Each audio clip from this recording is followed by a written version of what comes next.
السلام علیکم ورحمۃ اللہ وبرکاتہ۔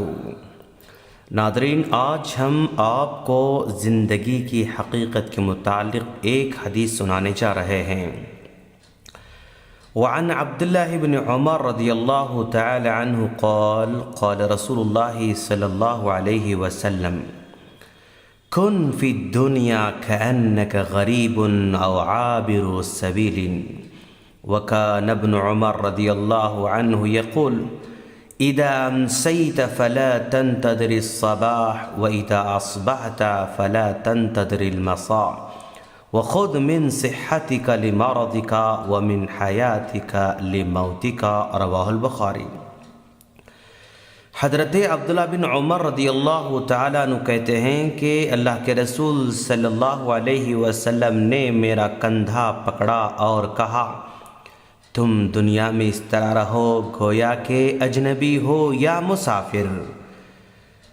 یہ حدیث بیان کرنے کے بعد ابن عمر رضی اللہ تعالیٰ عنہ فرمایا کرتے تھے کہ لوگوں، جب تم شام کرو تو صبح کا انتظار نہ کرو، اور جب صبح کرو تو شام کا انتظار نہ کرو، اور اپنی تندرستی کے زمانے میں اپنی بیماری کے لیے اور اپنی زندگی میں موت کے لیے تیاری کرو۔ یہ بخاری کی روایت ہے۔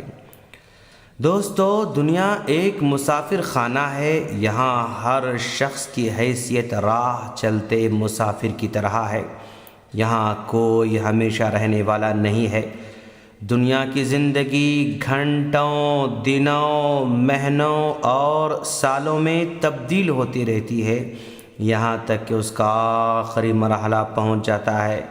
لہذا ہر شخص کو اپنی زندگی و صحت کو غنیمت سمجھنا چاہیے۔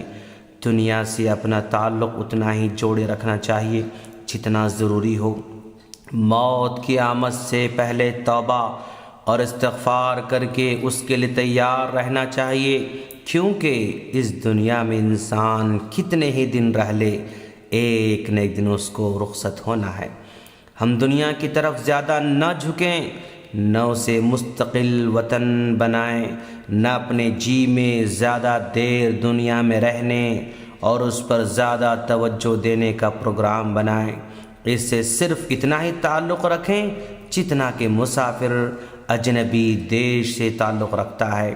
اس حدیث سے حضرت عبداللہ بن عمر رضی اللہ تعالیٰ عنہ نے جو مسئلہ سمجھا وہ یہ تھا، سب سے پہلی بات آپ نے یہ سمجھی کہ اگر شام کا وقت مل گیا تو صبح ہونے کا انتظار نہ کریں، یعنی جس عمل کو شام میں کرنا ہے اسے صبح کے وقت کے لیے نہ ٹال رکھیں، بلکہ ہر کام وقت پر ادا کریں، اسے کل پر نہ ٹالیں، یعنی صبح کا عمل اسے اس کے وقت میں اور شام کا عمل اس کے وقت میں، اور آج کا کام آج ہی کر لینا چاہیے۔ اس میں تاخیر اور ٹال مٹول سے کام نہیں لینا چاہیے۔ یا اس کا معنی یہ بھی ہو سکتا ہے کہ شام کا وقت مل گیا تو یہ نہ سمجھو کہ صبح تک لازماً زندہ رہو گے، اور اگر اللہ کے فضل سے صبح کا وقت مل گیا تو کوئی ضروری نہیں کہ انسان اس دن شام بھی کر پائے گا، کیونکہ موت کا وقت متعین ہے اور وہ اللہ کے سوا کسی کو نہیں معلوم ہے۔ اس حدیث سے دوسری بات حضرت عبداللہ بن عمر رضی اللہ تعالیٰ عنہ نے یہ سمجھی کہ اپنی تندرستی کے زمانے میں اپنی بیماری کے ایام کے لیے تیاری کر لو۔ جب تک انسان صحت مند رہتا ہے اس کے جسم میں چستی، مزاج میں پھرتی اور عمل کی طرف طبیعت کا میلان رہتا ہے، اور بآسانی نیک عمل کر کے نیکیوں کا خزانہ جمع کر سکتا ہے۔ لیکن وہی جسم جب بیمار ہو جاتا ہے تو جسم میں سستی، طبیعت میں الجھن اور مزاج میں بگاڑ پیدا ہو جاتا ہے۔ پھر انسان خواہش کے باوجود، چاہنے کے باوجود نیک عمل نہیں کر سکتا۔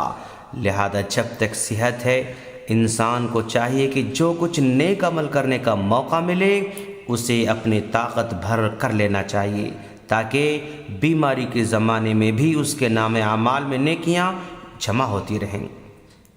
اس حدیث سے تیسری بات حضرت عبداللہ بن عمر رضی اللہ تعالی عنہ نے یہ سمجھا کہ موت سے پہلے زندگی ہی میں موت کے بعد کے لیے عمل کر لینا ہوگا، کیونکہ انسان جب مر جاتا ہے تو اس کے اعمال کا سلسلہ ختم ہو جاتا ہے، اور جب تک زندہ ہے وہ عمل پر طاقت رکھتا ہے، لہذا اسے چاہیے کہ زندگی کی گھڑیوں کو غنیمت سمجھے، موت کے بعد کی زندگی کے لیے تیاری کرے اور ٹائم ویسٹ نہ کرے۔